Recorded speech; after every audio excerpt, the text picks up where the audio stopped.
嗨，大家好，我是躺平叔，带大家真正的中国。今天是2024年12月25号，这一期我们继续聊聊俄罗斯入侵乌克兰，看一看乌克兰战场上也有什么变化。今天是俄罗斯侵略乌克兰的第1036天，也是乌军进入库尔斯克的第141天。现在俄乌双方在库尔斯克正在绞肉战，但是大家更关心的媒体更愿意报道的都是朝鲜士兵在库尔斯克的这个遭受的损失。在这个12月23号。军事会议上，乌克兰总司令谢尔斯基报告了库尔斯克行动战场和地区的情况。会议后，泽连斯基表示根据初步估计，库尔斯克州死伤的朝鲜士兵人数至少超过3000人。他说存在从朝鲜向俄罗斯军队派遣更多士兵和军事装备的风险，我们将对此做出切实的回应。根据这个媒体报道这个朝鲜的士兵直接和乌军面对面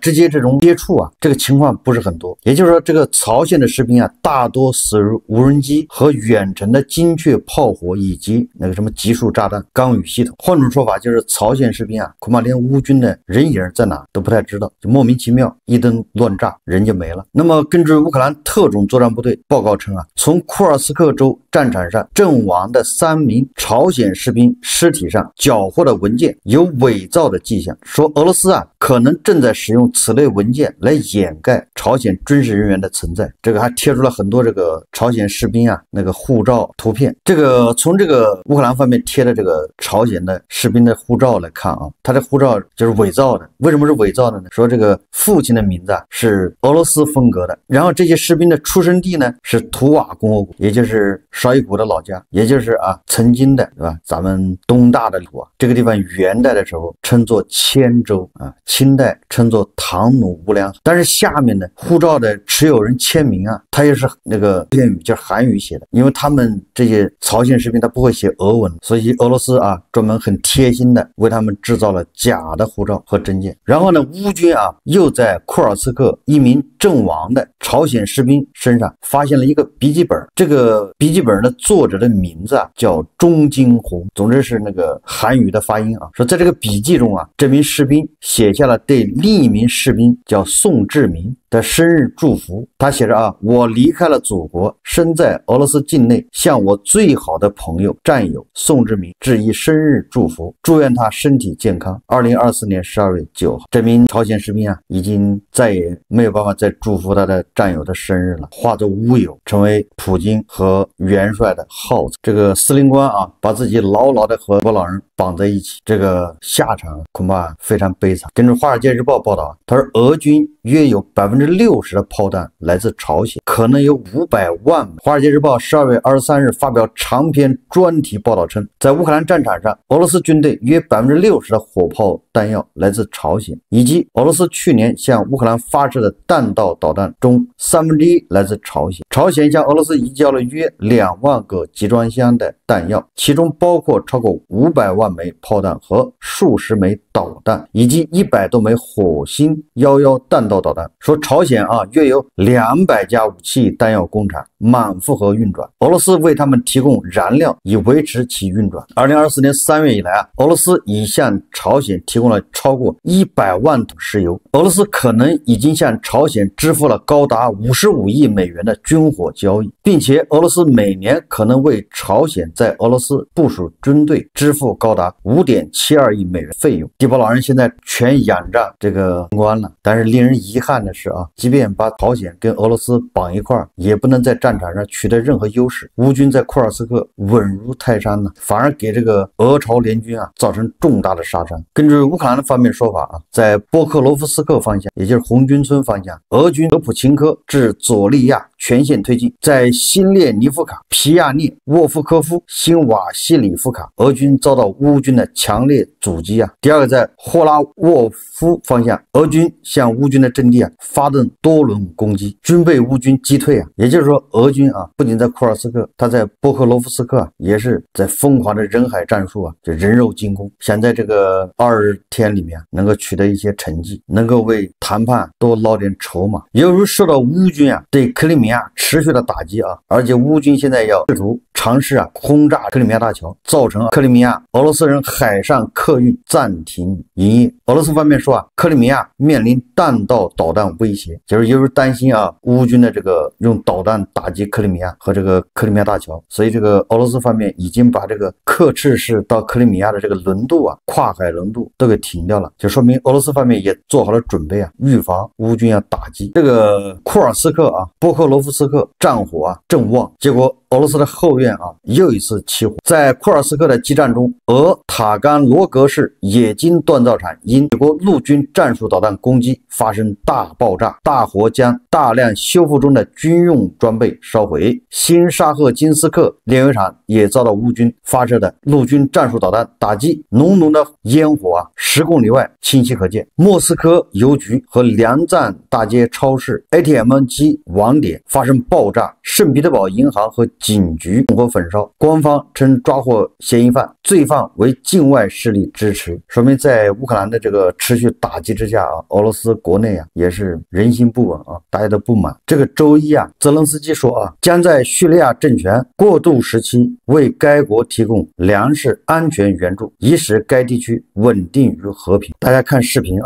Ми допоможемо Сирії пройти цей час, підтримуємо продовольчу безпеку. Це наша моральна перевага. Україна допомагає багатьом країнам забезпечувати нормальність життя, зокрема через продовольчу безпеку. Нам цей регіон, як і будь-який інший регіон світу, потрібен стабільним та мирним. 这个乌克兰是可以自己在战火之中完了他还伸出一只手要拉叙利亚一把。这个俄罗斯已经停止了向叙利亚供应粮食借口是叙利亚这个政局不稳等等实际上是不满巴沙尔政权的垮台，不满这个叙利亚反对派沙姆解放组织上台，所以掐断粮食这个援助。结果这个时候泽连斯基站出来说，你俄罗斯不提供人道主义援助，我乌克兰提供。乌克兰也是粮食大国从这儿也可以看出谁现在是日渐衰落，谁正在茁壮的成长。这3年战打下来俄罗斯可以说是一天不如一天，而乌克兰呢虽然付出了代价，但是人家是越来越强壮。俄罗斯外交部危机管理中心在电报频道上发布消息表示，俄罗斯的乌尔萨少校号干货船在地中海沉没，16名船员中有14人获救，2人失踪。消息称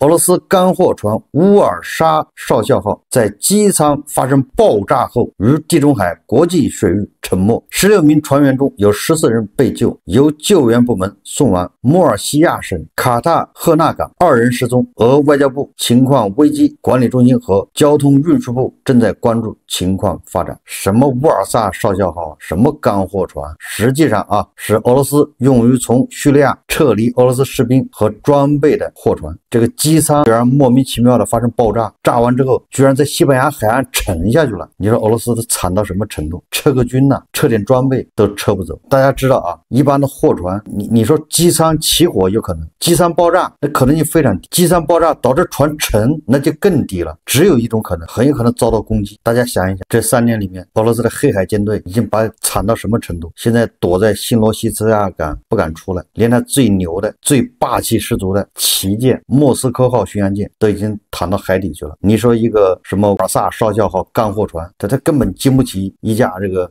无人船的攻击俄罗斯只能牙打掉了往肚子里咽。这回俄罗斯方面没有说是烟头闯的祸，他也没说什么原因。总之机舱发生爆炸就已经惨到这程度，这还整天吹牛这个俄罗斯本来是想求这个土耳其的埃尔多安让他把俄罗斯的士兵和装备撤出，结果估计想来想去这个迪巴老人要面子，大哥要面子，堂堂的第2军事强国撤个军还要土耳其来帮忙，说出去不好听。再加上这俄罗斯以为他跟这个叙利亚的反对派正在谈判，叙利亚的反对派说了，他们要引渡这个巴沙尔回叙利亚进行公审，公开审判。这叙利亚新政府说了，如果俄罗斯不引渡巴沙尔，那么他们就会进行缺席审判。缺席审判如果判这个巴沙尔死刑，他们就要进行采取一切手段，要执行这个死刑。言下之意就是要么斩首，要么是暗杀，总之巴沙尔活不成。普京拿巴沙尔做筹码，正在跟叙利亚新政府在勾兑谈判，所以他以为俄罗斯自己可以撤出俄罗斯的这个装备和士兵，哪知道在半路上，对吧，遭到不明势力的打击啊。为什么说不明势力呢？因为就很多人都能做得到，乌克兰是有这个实力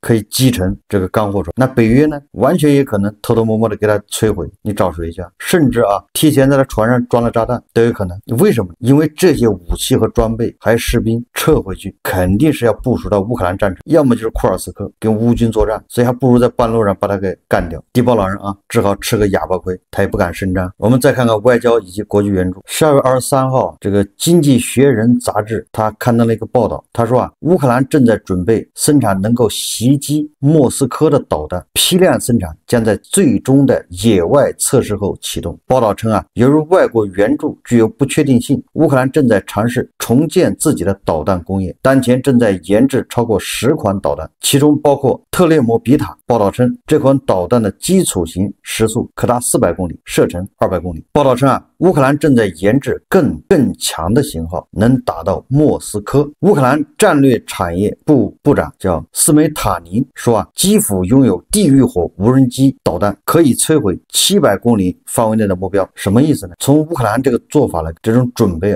也就是乌克兰他没打算停火，不可能就这么在领土没有收回的情况下，对吧？以领土换和平，乌克兰恐怕根本就没这个想法正在做准备一旦特朗普上台，如果特朗普真的不给乌克兰援助，甚至不允许乌克兰用美国的武器打击俄罗斯，那人乌克兰人自己有了，对吧？远程的导弹、地狱火无人机，对吧？一样可以轰炸莫斯科，一样可以对俄罗斯的纵深进行打击。德国国防部网站称德国再向乌克兰提供大量军事援助，15辆豹一 A5 坦克、2套爱国者防空系统、30辆装甲车和65种不同的无人机、2套猎豹自行防空炮弹、5.2枚1.5毫米炮弹、2台雷达、1辆1.5毫米自行火炮、响尾蛇短程防空导弹。这个德国很有意思一直受泽连斯基批评，但是他一直在默默的援助乌克兰。这舒尔茨也很有意思，援助乌克兰他可不手软，但是他又不给乌克兰这个叫金牛座导弹。法国预计将在未来几周内向乌克兰交付6架幻影2000，这个法国是说到做到恐怕1月份就要向乌克兰交付6架幻影2000-5F 战斗机。这问题是乌克兰飞行员够不够据说荷兰、丹麦的 F16战斗机都在秘密的向乌克兰交付。现在乌克兰最大的瓶颈就是飞行员。五角大楼将投资2.53亿美元生产导弹，其中部分导弹显然将运往乌克兰。说美国国防部授予詹姆斯国际公司一份价值2.53亿美元的合同，以增加鱼叉和战斧等导弹发动机的产量。这笔资金包括对乌克兰的安全拨款，这表明部分武器可能会被转移到基辅。现在不是一直有传言吗？说拜登要给乌克兰战斧导弹，这个拜登也有可能美国人一直是这样，武器送到了乌克兰，然后再宣布，甚至有的时候武器送到乌克兰都使用了，效果不错，他再宣布，对吧？没错，是我给的。我记得那个哈姆反辐射那个导弹呢，就专门打雷达的，那就是乌克兰已经用了很长时间了，美国人才承认，把俄罗斯的雷达打掉好几部了，他才承认。那地堡老人也没脾气他能怎么着？乌克兰即将收获美国的600多亿美元，加上先前已经收获的1000多亿美元，还有欧洲500多亿欧元援助，也就是乌克兰从经上来说他2025年应该是够了。现在欧盟动议要把欧盟冻结的俄罗斯的资产要没收，直接交给乌克兰。这个本来说是用这个资产产生的收益来支持乌克兰，但是现在欧盟很多国家觉得这样太慢了，直接把这3000亿美金的这个俄罗斯这些资金、这些资产直接转交给乌克兰。但是这个确实有很多国家不愿意。你比如德国，为什么？就是你把在德国的俄罗斯的资产你给它没收了，然后送给乌克兰，那人家俄罗斯他也会把德国在俄罗斯的资产给你没收，就互相报复那这样的话，谁的资产在俄罗斯的多呢，谁就不愿意他就倒霉所以他这个还是个利益的问题，还在扯皮。但是这个瑞士很有意思这个瑞士经济事务及服务中心的贝尔奇说瑞士除了跟美国、欧盟和北约冻结俄央行82.3亿美元资产，还冻结了79亿美元俄私人资产。这个私人资产指什么呢？指艺术品、豪车和房产。瑞士跟随欧盟的这个步伐，对俄罗斯实施了第15轮制裁，冻结俄私人资产。这个瑞士它是个中立国它好像又不是欧盟，也不是北约成员国，它对俄罗斯下手这么足以说明这个叫公道自在人心连中立国都看不下去。实际上瑞士这些私人资产都是俄罗斯权贵、俄罗斯那些财阀，甚至是莫斯科的那些犯罪家族所拥有。这中间恐怕有梅德韦杰夫，有普京的，帕特鲁舍夫，对吧？这五夫一娃一金，实际上都是他们个人的私人财产，要不是白手套代持，瑞士把它没收了，实际上就是对俄罗斯的一个惩罚，但绝对不是俄罗斯普通老百姓。所以这个拉夫罗夫恨之入骨咒骂瑞士对吧？这个他们辛辛苦苦一辈子从俄罗斯赚的钱倒到国外，倒到瑞士，以为安全了，结果瑞士他不讲武德，给他没收了，那这几十年不是白干了吗？这个恐怕比死几十万这个俄军还要让普京心痛匈牙利总理鄂尔班说他预测乌克兰冲突将在2025年结束，并假定结果将是冲突一方毁灭。什么意思呢？鄂尔班在接受匈牙利国家报采访时表示战争将于2025年结束，要么通过和平谈判结束战争，要么以交战一方毁灭而结束。这个鄂尔班以前老说欧盟已经输了，乌克兰也输了，那现在也说交战一方被毁灭而结束，要么就是和谈，总之2025年要结束。鄂尔班为地堡老人呐喊，对吧？为他敲锣打鼓递话，但是俄罗斯人感谢他吗？克里姆林宫新闻发言人佩斯科夫说2025年结束俄乌冲突不具有可行性，也就是俄罗斯人也知道2025年停火太难，虽然他们迫切的希望马上停火，但是他知道乌克兰没有办法答应因为这个普京现在开出来的条件据说是一个是乌克兰放弃被占领的领土，解散缩减乌克兰武装部队，禁止北约标准制式及其设备就是武器在乌克兰使用，恢复俄罗斯教会、俄语和新闻媒体的垄断。这个是乌克兰总统波多利亚克说的实际上普京开的条件就是乌克兰无条件投降，那这不是痴人说梦吗？这个泽连斯基说没有为乌克兰提供明确且可理解的安全保障，就不可能实现停火。什么叫明确且可理解的安全保障呢？第一个，加入北约，对吧？第二个，你欧洲军队驻扎在乌克兰边境地区，而且美西方要援助大量的武器，而且还签署协议，就是一旦俄罗斯进攻，那么视同向北约进攻等等。这就叫明确且可理解的安全保障。你只有达到这种保障，才有可能实现停火。完了，停火完了，这个乌东4个州、克里米亚还要谈判。特朗普现在的思路很有可能是忽悠俄乌双方，你先停火，你停完火之后再谈个4-5年，反正我下台了，我走了，后面又打起来了，跟我没关系。你看看，反正我在，他们没打，因为领土就那么多俄罗斯抢走了，乌克兰就没了，对吧？乌克兰把它要回去，俄罗斯他说我已经加入俄罗斯了，这个乌东4个州公投了，所以说这个你不打个明白是不行的。那特朗普恐怕就希望你在我这任上别打了，我不想见血晕血咱们说了由于这个叙利亚发生变局实际上这个是意味着俄罗斯它的海外扩张政策垮台，正式破灭流产。这个叙利亚是多米诺骨牌的第一块，这不首先是塞尔维亚出问题了。这2天塞尔维亚首都人山人海，大量人在街上聚集游行示威，要求武西奇下台。这个武西奇紧急情况下又同俄罗斯的外长拉夫罗夫通电话，还想抱这个拉夫罗夫抱俄罗斯的大腿。大家想象一下这个叙利亚反对派发起进攻的时候，巴沙尔也是紧急飞到莫斯科，跑到莫斯科取经，取完经回来就垮台了。这个武西奇